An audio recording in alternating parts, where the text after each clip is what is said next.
What's up, everybody? Welcome back to another exciting episode of the Elvis Workshop. Thank you for popping in and dropping in and watching my videos.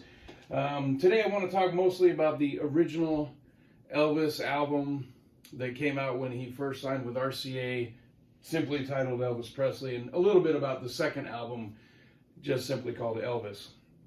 They were very inventive with the album names.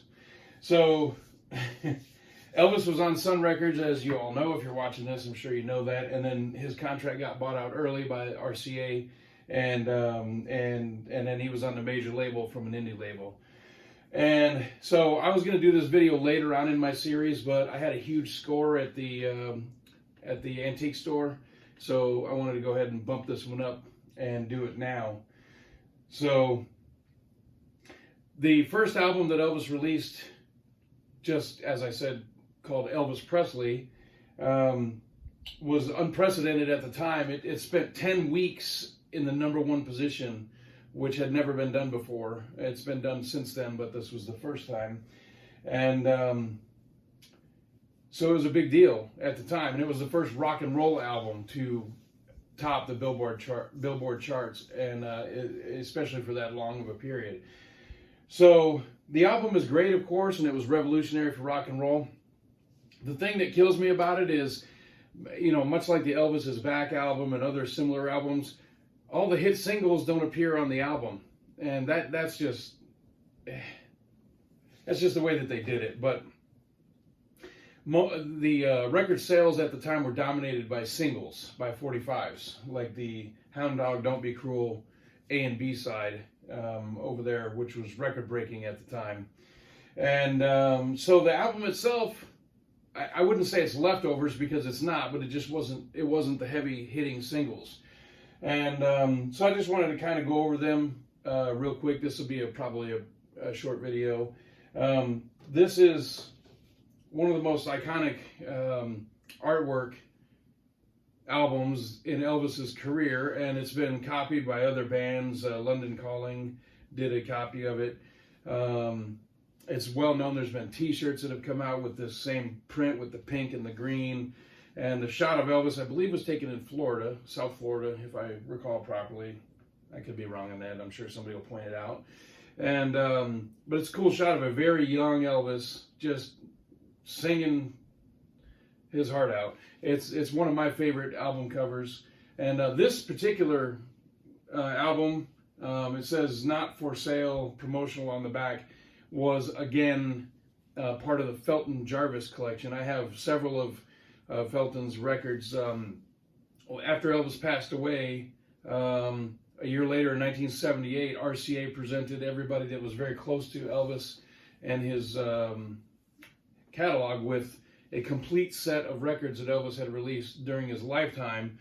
And so this was Felton Jarvis's copy. And again, I'll show you the back. It's nothing super special. You'll find this on a lot of albums, but this was the set that belonged to Felton Jarvis.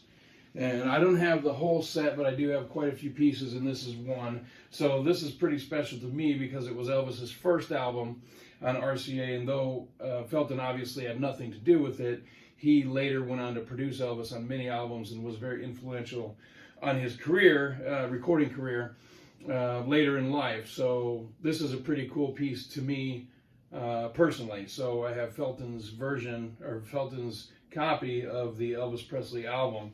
Then I have here, this was just released, I don't know, a year ago, 2 years ago, same artwork.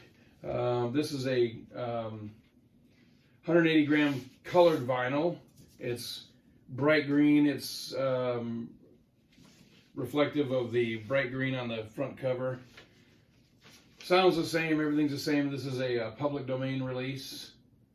Pretty nice to have. I just bought it just because the copies that I have are kind of beat up. And I just wanted a new one. I wanted one in good physical condition.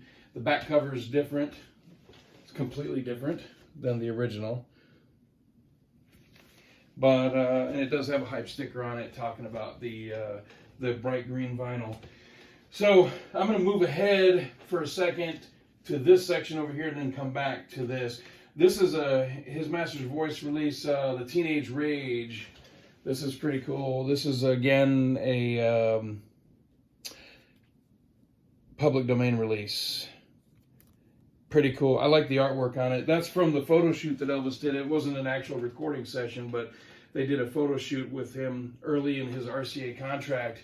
And there's some pictures that were taken that are pretty memorable from that photo session. So I really like this release just for the photo, just for the artwork, if nothing else. So this is Elvis's second album, simply called Elvis. I believe this is a Canadian release, and it's a little bit different on the top. Instead of the artwork, the photo going all the way to the top, there's this brown trim here. And I believe, again, I could be mistaken, but I'm pretty sure this is a Canadian release. The sound is the same, track listing is the same, it's just a little bit different artwork. Pretty cool photo. But this, to me, if it had the singles on it, would be probably the most important record that Elvis put out during his lifetime, because of songs like Don't Be Cruel and Hound Dog, because they were just monumental smash hits, absolute smash hits.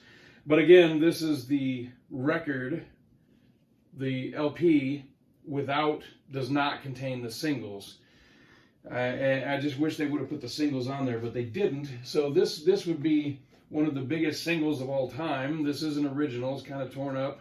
It's taped at the bottom and it's beat up. There's tape on the back of it. Let me give you a little closer look here. There's tape on the back of it, and it's kind of beat up a little bit. This one there's two different versions of this, one with a line across the middle and one without. So there's a line, I believe, that goes straight across that way on some of them, and some they do not have the line, and mine does not have the line. Some young lady at the time that owned this wrote her name on there. This was an absolute gem in Elvis's career, that 45 of Hound Dog and Don't Be Cruel back to back, an A and B side that were both basically A sides that were just massive hits. And this did a lot for the rock and roll bang and Elvis's whole career in general, and it's a pleasure just to own one of these, and I'm very happy with it. This one here is a 4-song, I think, EP is what they call that, extended play 45. It has Patch It Up, Love Me, When My Blue Moon Turns Gold Again, and Paralyzed. And again, it's the original artwork from the album, and a description on the back of what was going on. I like that one. That's nice. The sound on it's great. And then let me go here, and then we'll get to the grand finale here. Actually, there's one other thing right there. This is the Legacy release, the CD release, Legacy. It has the original artwork from the first album and original artwork from the second album. And it's a 2 CD set. And what we have here, this is great. Look at all the songs. This is really great. This is what I wish was on these 2 albums. This is hugely important in Elvis's musical catalog. This is the first two albums, including all the singles, with remastered sound. This is it right here. Unfortunately, it's not on vinyl. I know there's vinyl releases out there with extended cuts and all that stuff. It would be great to have these original 2 albums with the singles. It's just powerful stuff. But anyway, we don't. And but Elvis came along and literally changed the landscape of popular music, popular culture. He changed the way people did their hair, the way they dressed, the music they listened to, everything. And this is the big bang of it. Of course, Sun Records started it.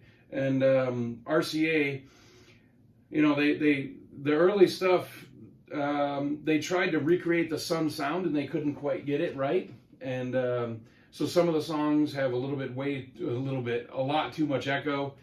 And they were trying to recreate something they couldn't recreate. You know, they could have maybe thought about renting time at the Sun Records building and keep recording Elvis there. That might have been an idea, but they didn't, alas, they didn't do it. And so they got away from that rather quickly, but the songs that Elvis recorded still worked. What I have here is, it says his master's voice on the bottom. This is a Nipper Dog record display, which is kind of interesting. I've seen this on eBay a little bit, and let me give you a little bit closer view. I've seen it on eBay for stupid prices, just ridiculous prices. But I thought it was appropriate to put the original Heartbreak Hotel 45 in there with the Nipper Dog. And I ran across this at a at an antique store for, I don't know, like 20 bucks or something like that. So I picked it up. I couldn't let that pass. I wanted it from eBay, but it was too expensive. It's kind of a weird piece, but it's a display case for a 45. So I thought it was appropriate to put the Heartbreak Hotel, which is a single, of course, from the first album release. It's not on the album, as we discussed, but anyway, so let's get to the meat of this. So the reason I really wanted to make this video, and again, I thought about making this video previously, but I didn't. But then this last weekend, I had a major score, and so I thought it was time to go ahead and bump this one up and make it. So a few years ago, a friend of mine, a very dear friend of mine, that was a huge Elvis collector and dealer, unfortunately succumbed to cancer and passed away. And in his collection were several records that I went through and picked out some that I wanted to purchase from his family, and this was one of them. I had never owned the original release of the Elvis Presley album, Elvis's very first release from RCA once he signed with them. This thing is in super rough shape. The disc does play. It sounds pretty good. The sleeve is just destroyed. It's covered in tape. There's parts of it missing, ripped off. It's in horrible shape. But it's from 1956. It's an original Elvis album. So let me give you a little bit closer view of it. So it's kind of beat up and torn up from the floor up, I guess you could say. But it is an original first pressing of Elvis's very first RCA release, his first LP. So I bought that for my friend's family after he passed, and to me it's a treasure just because of who I got it from. And I'll just keep this one for the rest of my life, and if nothing else, just as a remembrance of my buddy that passed. And it's really in bad shape. So with that said, you know, there's copies of this that you can find on eBay, and the prices go from pretty reasonable to ridiculous. But I had never had one, and so I have one now. So last weekend, I was at an antique store here in Las Vegas where I live, and in the same booth, rifling through all the records, I found two more. One is extremely faded. You can see the pink and the blue is way more faded, okay? And some idiot had their way with a pen and colored in his face, colored in his tooth to make it look like he's missing a tooth. And on the back of it, there's also some ink marks and stuff. But what's actually really cool, let me slide this out of the plastic so you can see this better. What's really cool about this is this record was actually sold here in Las Vegas, and it has the record label from the store here in town. Look at that old phone number and the address of East Charleston, which is just east of the 15 freeway. So this record has probably been in the Las Vegas Valley since it was released. Both of the records on here are in pretty poor shape, but they do both play. And there's the other one. It's in much better condition. Both of them are wrapped in tape. I'm sure these records got a good handling from the presumably young ladies that purchased them when they first came out. This one with the tooth writing was probably vengeance from an older brother. Just guessing, of course. But they're both covered in tape all around and pretty beat up. But it's just cool to have these. So I guess my whole point of the video is that if you're out and about and you're at an antique store or swap meet, look through the record bins. You just never know what you're going to find. And you may run across something as cool as Elvis's very first RCA LP. It's worth looking for. It's a lot of fun to have them. Just to throw that record on and know that somebody else listened to that in 1956 and how excited they must have been is just awesome. And to me, it's just monumental as a part of Elvis's rising career at the time to go from a local indie label on Sun Records to the big boy out of New York City, RCA. And to see him explode on national TV and just get as big as he did. This was the stepping stone that went from the lower level, the indie label, up to the big label, and this is what started it all. So it'd be nice to have a vinyl version with all of the singles on it, and I'm sure that could happen, and it's probably out there and I'm just not aware of it. But these are the originals that came out at the time. So I hope you find your own one day. Hopefully you're out looking around at the swap meet and you pull open a record rack and you pull one up and you find it there. I got these two for a reasonable price. They were both in the same booth. And I had the store call the owner of the slot that I found it in, and I offered them a discounted price, and they took it. So hopefully one day you'll find your own copy, and you can show others and say this was Elvis's first album, and I hope you do, and I hope you have a great time with it. So thanks again for tuning in. I appreciate it, and this is the end of the video. I just wanted to make a quick little video about Elvis's very first two albums, and they're a lot of fun. They're a lot of fun. Anyway, tune in for the next video. It's coming pretty soon, and hopefully you'll like that one. And we'll wrap it up for today. And if you don't like this video, then you ain't nothing but a hound dog. See you later.